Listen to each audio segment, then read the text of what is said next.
Hello and welcome into another episode of Locked On Wolves. Today is the post-game podcast for the Timberwolves win over the Portland Trailblazers on Monday night. It was a good enough bounce back after a rocky weekend at Target Center for the Wolves. Cat wasn't much better. Ant wasn't much better. It was a bit of a roller coaster for both players. An interesting night for both Wolves superstars. But the trusty veterans led by Rudy Gobert led the way for Minnesota on Monday night. We'll break the whole thing down. Welcome in. You are Locked On Wolves. You are Locked On Timberwolves, your daily Minnesota Timberwolves podcast. Part of the Locked On Podcast Network. Your team every day.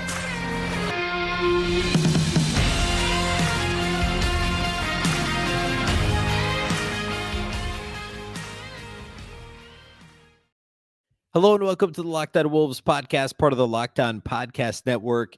Your team every day. My name is Beecken. I'm the host of Locked On Wolves. Today's episode is brought to you by FanDuel. Make every moment more. Right now, new customers get $150 in bonus bets with any winning $5 bet. That's $150 if your bet wins. Visit FanDuel.com/LockedOn to get started. Happy Tuesday, everybody, and it's a victory Tuesday after the Timberwolves held on to beat the Portland Trailblazers on Monday night. This is the post-game podcast. We're going to talk about what went down at Target Center on Monday as the Wolves eased out of this 7-game homestand with very little rest with a good enough win on Monday night against Portland. And we'll break the whole game down here today. It was kind of a weird one. In some ways, nondescript because it was a ho-hum win that should have been a win by more, but there was the weird start for Ant, the Cat foul trouble, the late lead that evaporated. Like at the same time, you know, I don't know, you beat a bad team by, what was the final score, 5 points? Like there aren't any major takeaways from this one, but there was still a lot of stuff that happened along the way. So I want to dive into a bit of that. Of course, shine some light on the impressive performances from the Wolves vets in this game. It wasn't Cat and Ant that led the way, not at all, not by a long stretch. So I will talk about all that on the show today. A big thank you, first of all, for making Locked On Wolves your first listen every day. Of course, this show is free and available everywhere. That includes YouTube as well as all of your favorite audio platforms. Wherever you like to listen to podcasts, you can find Locked On Wolves. You can also watch on the Locked On Minnesota channel on both Roku and Amazon Fire TV. More great local sports coverage 24/7 for free. Download the Locked On Sports Minnesota app today. Again, that's both Roku and Amazon Fire TV. You can also follow on X at Locked On T-Wolves and also at Beecken with 2 B's, 2 E's, CKEN. All right. So the way I would describe this performance in a word would be sluggish for the Timberwolves. And frankly, like what? First quarter of the Kings game last Friday was, I think the word I'd use for that was discombobulated. Of course, that ends up being a really exciting game, a fun game, goes to overtime, the Wolves lose. Ant doesn't play after halftime. And then Sunday, a dominant first quarter, but then things slowly slip away over the course of the final 36 minutes of that game. And just obviously a disappointing close, miserable offense, etc. The offense, I know the Wolves scored 119 against Portland on Monday, but the offense felt way off for most of this game. And I think a large part of that was the weird games that Ant and Cat only combined for 27 points on 22 shots in this game. They made one combined 3 on 6 attempts and were 8 of 12 at the line.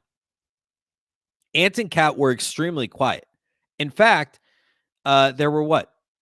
1, 2, I guess not technically. Cat was the third leading scorer for the Wolves. The Wolves dropped 119. Only one guy scored more than 19 points in this game. They had a balanced scoring effort, and that's very rare for Minnesota. And it wasn't balanced. I know they got to 119, but it didn't feel like it was balanced in a good way. It just felt like they were searching and searching and searching. And sure enough, I mean, at halftime, they only had 58 points, or 55 points, excuse me, which is, you know, you'd like to have more, especially against a team like Portland that's decimated by injuries, the bottom 10 defense as it is. In case, like, let me just rattle off some of the guys that are missing. Obviously, DeAndre Ayton was out. Scoot Henderson is going to miss the entire road trip. Shaden Sharp's out for an extended period of time. And at least in the case of Scoot and Shaden Sharp, they were on the floor the last time the Wolves played the Blazers before the All-Star break. Jeremy Grant also was out.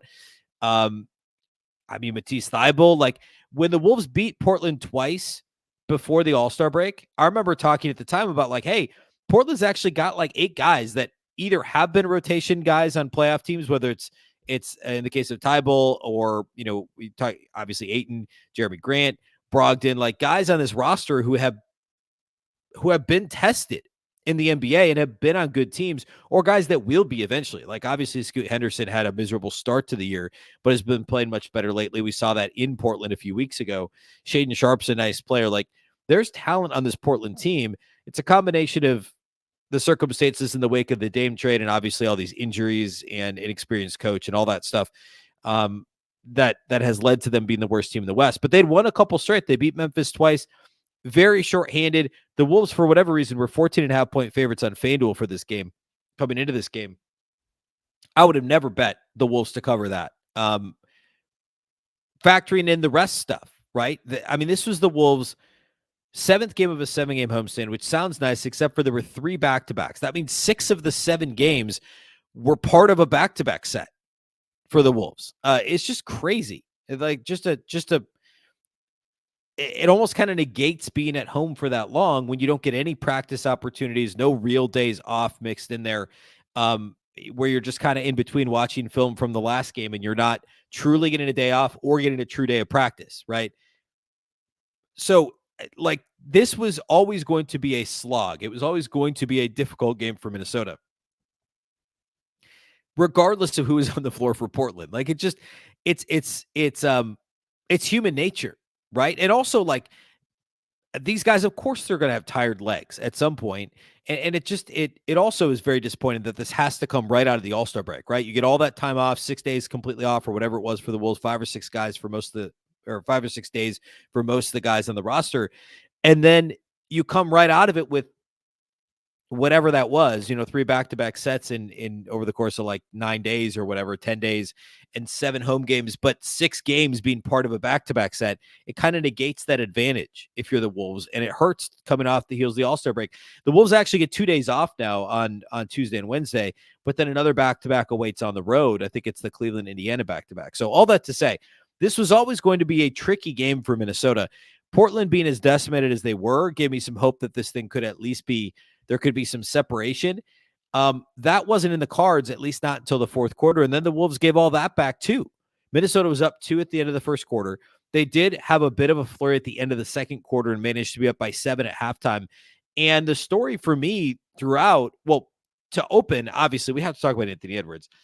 Ant missed the opening tap, and I basically, near as I could tell, I think he had a quote with or not a quote, but John Krasinski reported that he asked Ant what the deal was, and he just said he lost track of time, which I don't know. I guess you get one of those, right? Maybe, I don't know. I don't know that I've ever heard of that before without there being like a restroom emergency or like an issue with the jersey or something weird, right? It's not it's not time to react to this in any way other than it's Ant. They won the game. He ended up playing okay overall, even though it was a quiet game for Anthony Edwards. Obviously, a lot going on in his life recently. You just hope that this isn't some sort of weird pattern. And I don't want to say anything more than that because who knows? And I don't want to be, debate show talking head guy. This would get a lot more play nationally. Who knows? Maybe it will. It would get a lot more play nationally if it was anyone besides the Wolves. But hopefully nobody pays much attention to it, and it's not an issue beyond just being a weird thing that happened where Ant didn't start a game this season. So Ant misses the opening tip, ends up only not playing about the first minute before the ball goes out of bounds and Alexander Walker checks out. Ant checks in. Ant doesn't score a field goal. He was 2 of 4 on free throws in the first half, but didn't make a field goal until the final 30 seconds of the second quarter in this game. Minnesota then was down by 7 at halftime and just kind of held serve with Portland in the third quarter. It was like what was actually a pretty good defensive performance to that point.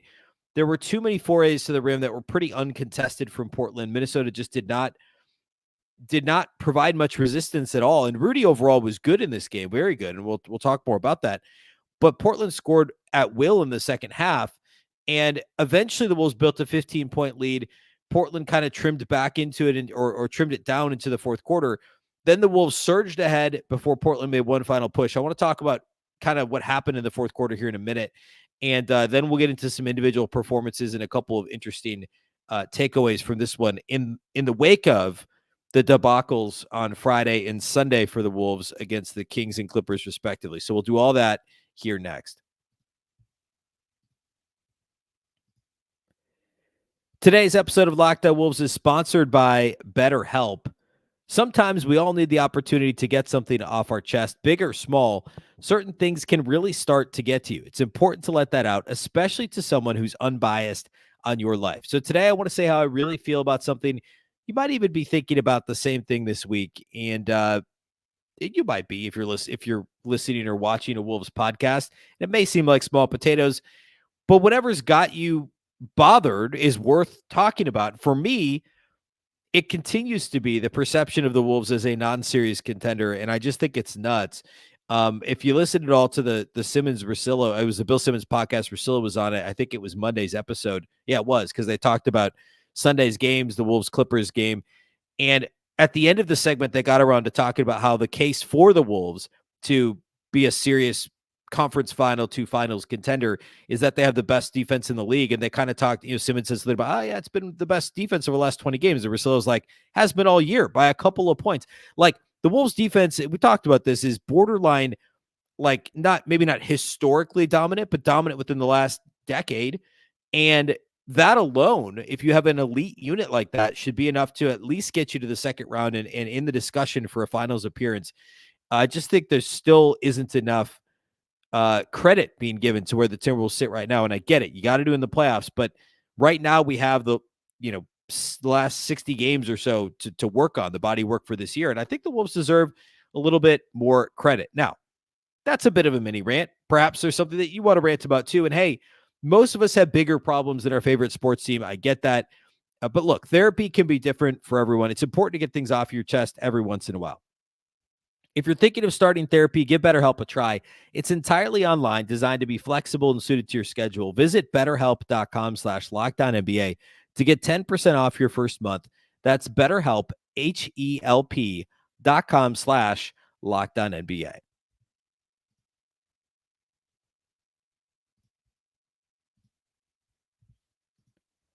Locked On has launched the first ever national sports 24/7 streaming channel on YouTube, and now it's also available on Amazon Fire TV and the free Fire TV channels app. Locked On Sports Today is here for you 24/7, covering the top sports stories of the day with the local experts of Locked On, plus our national shows covering every league. Find Locked On Sports Today now available on the free Fire TV channels app. All right. A couple takeaways, or actually before we get to that, let's talk about the fourth quarter. So the Wolves built that 15-point lead. I think it was actually early fourth when the Wolves had the 15-point lead. Portland pushed back. It gets down below 10 or right around 10. And then, the Wolves led by 15 with just over 5 minutes to play. And then there was a bit of a back and forth. It gets back down below 10 with 4 minutes to play after a Banton three-pointer. And then the Wolves go on a mini run. Conley knocks down a 3 with 1:22 left on the clock. They go up 14. Chauncey Billups calls a timeout. I was surprised. I was like, hey, man, you're down 14 with 1:20 left. Like, just cool it, right? Like, let this thing finish out. Right out of the timeout, Portland immediately gets, and the Wolves even made a defensive substitution, taking Towns off the floor, putting in McDaniels. Chris Murray gets an and one. It goes from 4. This is with 1:19 left now. So 3 seconds later, goes from a 14-point game to an 11-point game. Ant comes down with like 8 seconds, 9 seconds still on the shot clock, misses a tough jumper in the lane. For whatever reason, he decides to take that shot. Then on the other end, Ant commits a foul, puts Anthony Simons at the line. Simons killed the Wolves, as he often does. He hits a couple of free throws with the clock stop. Now it's a 9-point game. The Wolves burn most of the clock on their next possession, but Conley misses a 3. The Blazers come down and knock down a 3. It's now a 6-point game with 30 seconds left. It's an 8-0 run in 40 seconds. I guess 50 seconds. Yeah, like 52 seconds for the Blazers. An 8-0 run to go from a 14-point game to a 6-point game. And I'll tell you what, a 6-point game with 30 seconds left. I mean, I always think back to that Kings-Wolves game in 2004 when Garnett hits a three, Brad Miller misses 2 free throws, Garnett hits another three, and the game goes to overtime and the Wolves win. A little different because the Wolves had the ball in this case, but still, you know, not great. Like 6 points and 30 seconds left is far from insurmountable. So the Wolves end up calling a timeout after they get trapped. I think Conley kind of got that was when he got trapped on the Wolves side of the timeline, and they could have called a travel, they could have called a push, they should have called a push. But instead, Finch gets a timeout, which is a really smart timeout because it had Wolves disaster collapse written all over it. They get the ball in bounds. Ant makes a couple of free throws. And the game at that point was basically over. But there was still this dumb back and forth at the end. And the Blazers closed the game with a 3-point play to make this thing a 5-point game. So, I mean, they were up 14 with 1:20 left. And they ended up winning by 5. The Blazers closed this game on a 13-4 run, if I'm not mistaken. So, not exactly the cleanest of finishes. Never really in doubt, at least once the Wolves got that inbound with 23 seconds left after calling the timeout, once they successfully inbounded the ball, but not a clean finish once again for Minnesota. And it's still a pattern. It just is at this point. It's obviously different than a legit close game late and a lack of execution on offense. This was just like, hey, finish this thing off. Like, just put them away. And they couldn't do it there at the end. It was pretty frustrating. Overall, after a weekend where the Wolves really struggled in transition defensively, and they struggle with turnovers offensively, which has been a recurring issue all year, they only turned it over 11 times in this game, which is a number like you can absolutely live with that for the season. You know, if you just look at turnovers per game, they're averaging just a shade under 15. So if you're only going to turn it over 11 times, Chris Finch will take that every day of the week. 11 turnovers for Minnesota. And Portland managed just 16 turnovers off those 16 points off those 11 turnovers. And overall, the Wolves were only a -8 in fast break points. Not good, but remember, they lost fast break points on Friday against the Kings 19-0. They lost them again on Sunday by a 19-0 margin, a combined 38-0 in fast break points between the Friday and Sunday losses. In this game, they lost those fast break points 15-7. And again, just 16 points off 11 Wolves turnovers for the Blazers. So the Wolves did a much better job getting back in transition. There were still some issues cross-matching. Conley got caught in a bad way under the basket a couple of times. At least one of those wasn't even in transition, but still some communication issues defensively. And I just got done talking about how the Wolves have a historically impressive defense as of this point in the season. But it's funny how not like haha funny, but funny in a disappointing way, how often there's still some of these silly mistakes in transition, especially in transition defensively related to communication and cross-matching and things like that. They've just got to clean up some of that stuff, right? Overall, the Wolves did a good job, again, avoiding the turnovers, giving up only the 11 and only 15 fast break points. You can live with that. Weirdly, they were only a +2 on points in the paint. They were actually a -1 on the glass. What really saved the Wolves here was, and also I should say 3-point percentage was very close as well. Like Portland got up a ton more threes. They made them at effectively the same clip. The Wolves and Blazers are both hovering around 40%, but the Wolves got to the line 37 times in this game. Portland only got to the line 11 times in this game. And actually, I thought the officiating wasn't very good. I thought it was better the last couple times out even. I know there were some bad misses, especially late in that Clippers game, but I actually think the officiating wasn't very good in the Portland game, but Minnesota still, they out free throw them 37-11 in terms of attempts. And, Portland's not a good defensive team. They're bottom 5 in terms of defensive free throw rate. They do foul a ton. They're middle of the pack on offense getting to the line, but outside of Anthony Simons, there wasn't anybody on the floor for Portland that's adept at getting to the line. And the Wolves did a pretty good job outside of Karl-Anthony Towns, who was in early foul trouble, of avoiding any massive, parades to the free throw line for Portland. I mean, you go in terms of made free throws +20 at the line, you better win the game. And because Portland got up so many more threes and because they were so active on the glass, the Wolves gave up 12 offensive rebounds. That was a problem for stints in this game as well. This thing was still, ended up being close here at the end because some of those areas were still kind of sloppy. And I don't know. I just think just I use the word discombobulated to describe the start of the Kings game last Friday. I don't know that that's the right word here. Stagnant comes to mind again. We'll talk here in a minute about the veterans that played extremely well, and they were really the ones passing and cutting that kind of saved the day for the Wolves offensively. In fact, let's do that next. Let's talk about, and this will kind of bleed into studs and duds, because overall, the Wolves non-stars, and I guess you could say also, McDaniels may be an exception there as well. But overall, they were carried by these quote unquote role players, not quote unquote, they are role players, but they were plus Rudy, right? Like Rudy's a star. He's not simply a role player, but he's a veteran, right? The vets, the role players, they carried the Wolves in this game. I want to break down those performances here next, and that's how we'll close the show.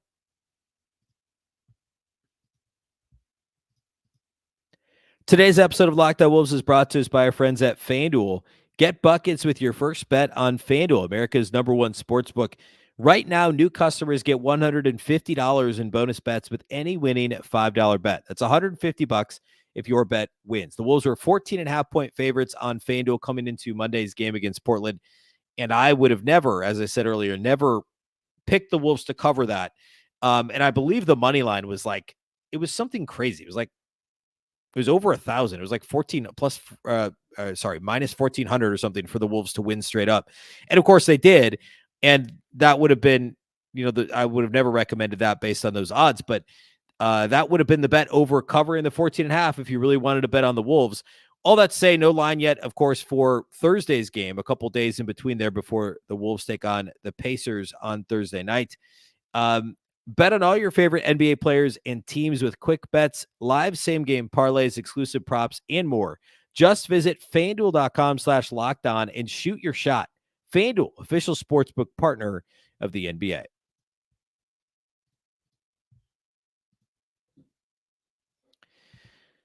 All right, the Timberwolves in this game were carried by their veterans. And let's start with Rudy Gobert, and we'll go ahead and give him a stud while we're at it. Rudy was fantastic in this game. Very good on defense, but he was phenomenal on offense, and finished with 25 points on 10 shot attempts. The only shot he missed was kind of like a push shot, almost a semi-floater from about 10 feet just inside the free throw line that rimmed out. It actually almost went down. He was a perfect 7 of 7 at the free throw line, Rudy was. And overall, it feels like he's been shooting the ball better at the charity stripe here lately. 25 and 16, 3 blocks, 1 steal for Rudy Gobert. He did have 3 turnovers. He also fouled out at the end on a ticky-tack type call. I believe that was the end one, actually, right at with like a second left at the very end of the game that I referenced earlier. But led the Wolves in minutes played once again with 39. Fantastic on the second night of a back-to-back after some rocky moments over the weekend, including that Clippers game, which was disappointing after the Wolves manhandled the Clippers small ball lineup last time around. But Daniel Tice gave him some problems on Sunday, and I thought Rudy responded really well in this one. Now, Duop Reith played fine, and there wasn't a whole lot of size other than him for the Blazers, so the matchup was obviously different. But I thought Rudy was very good. And I would say a big part of that was just simply being more aggressive. Like we saw him, one of his turnovers was an offensive foul he got called for lowering the shoulder and knocking into, I think it was Reith. And he could have gotten called for that a couple times against the Clippers. But I thought he was appropriately aggressive in this game, just overpowering guys. He had an early offensive rebound dunk on a putback early in the game when the Wolves were really struggling offensively. He did have 5 offensive rebounds mixed in there. The Wolves had 12 as a team. Nobody else had more than 2. Rudy had 5 of them. And again, 16 overall rebounds.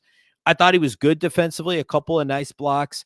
I still think, and we're nitpicking here because the Wolves defense is incredible, but there were a couple too many straight line drives to the rim, and more of that's on the perimeter contain. Like, again, Jaden McDaniels primarily lately, at times Conley, at times Ant, rarely Nickeil Alexander-Walker. I feel like he's been the best all-around Wolves perimeter defender here for the last several weeks, but I don't want to blame Rudy for that. but he's a part of that unit, and there's just a little bit too much of that. But overall, Rudy was fantastic, especially on offense. And we don't say that very often, right? Like, I referenced the Simmons Ursillo podcast a little bit ago, and they talked about Rudy being an afterthought in the Wolves offense. And sometimes he is, but I don't know. The dude led them in scoring, was tied for third in shot attempts in this game.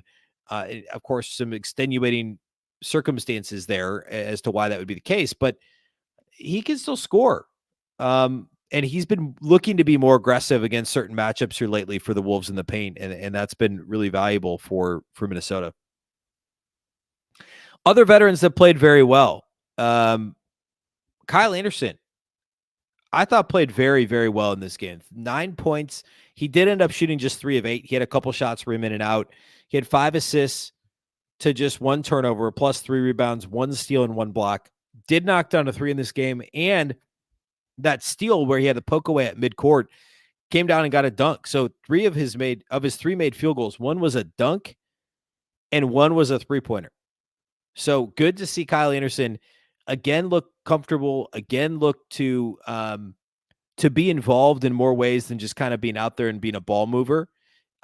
This was a well-rounded slow-mo game and more similar to what we saw from him last year than what we saw, pre-trade deadline this season. I think that was pretty clear.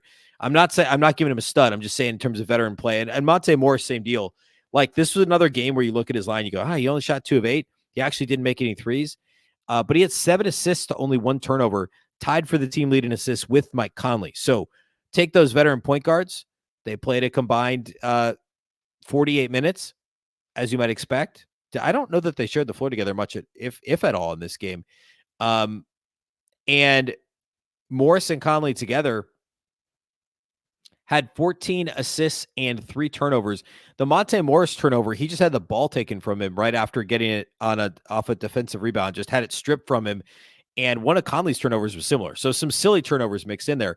But we'll take the 14-3 assist to turnover ratio from the Wolves point guards any night of the week. And then I would also throw Mike Conley in that conversation. He was the second leading scorer after going scoreless against the Clippers. Another thing that Simmons talked about on the podcast, being worried about the Wolves and Mike Conley being so important. Well, he had 19 points in this game, 6 of 13 shooting, and only 6 of his 13 shots were threes, which is unusual. Like 60%, I think it is, of Conley's shot attempts this year have been 3-point attempts, as they should be. But more than half of them in this game were actually 2s. And he got to the line 5 times, made all 5 of his free throws. 7 assists, 2 turnovers, 3 steals, a couple of rebounds for Conley.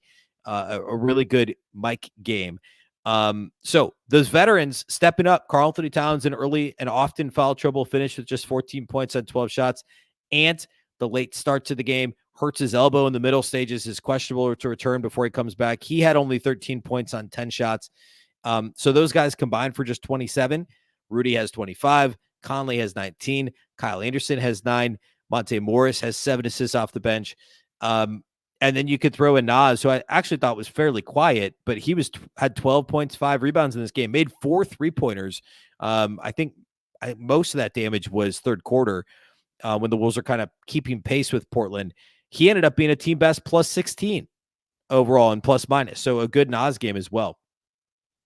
In terms of studs and duds, we talked about Rudy. He gets a stud for this one. Conley also gets a stud. My third one, it's kind of a tricky one. Like, you could argue Alexander Walker, but he ended up only playing 21 minutes, but he knocked down 3 threes. I think I'm going to go with Kyle Anderson for my third stud in this game after Gobert and Conley. We already talked about him too, but 9, 5, and 3 for slow-mo. Duds, I don't have any. I mean, Jaden McDaniels was quiet and I don't think contributed all that much. He was maybe had the least in terms of contributions in this game. Karl-Anthony Towns, you could argue the same.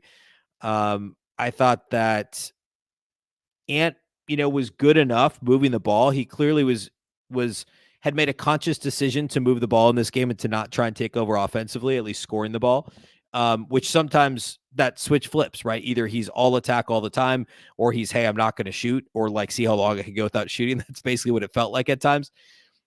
We just need to blend the two. And sometimes we see it, but we don't quite see it enough yet if Ant wants to continue to level up. And, in this game, I thought he was effective as a distributor, but just not, still seemed a little bit off in this one. All right. Not a whole lot else to say about this one. It was a win. There's not a whole lot more. Like, there's no major negative takeaways, no major positive takeaways.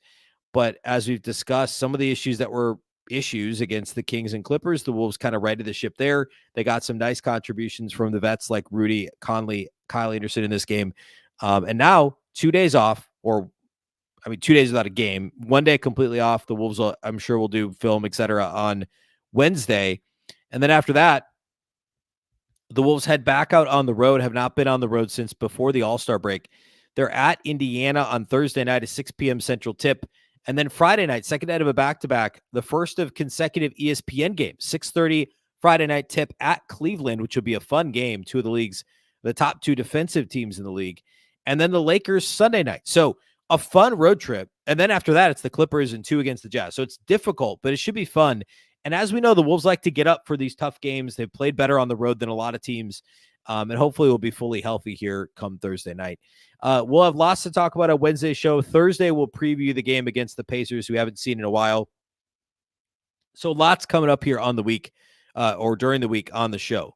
A big thank you for making Locked On Wolves your first listen every single day. Of course, this show is free and available everywhere. That includes YouTube as well as all of your favorite audio platforms. You can also watch on the Locked On Sports Minnesota app on both Roku and Amazon Fire TV. And you can follow on X at Locked On T-Wolves and also at Beecken with 2 B's, 2 E's, CKEN. Of course, the Locked On Wolves podcast is part of the Locked On Podcast Network. Remember, the Locked On Network is your local experts on all the biggest stories. Once again, I'm Ben Beecken. This is the Locked On Wolves podcast, and we'll catch you next time.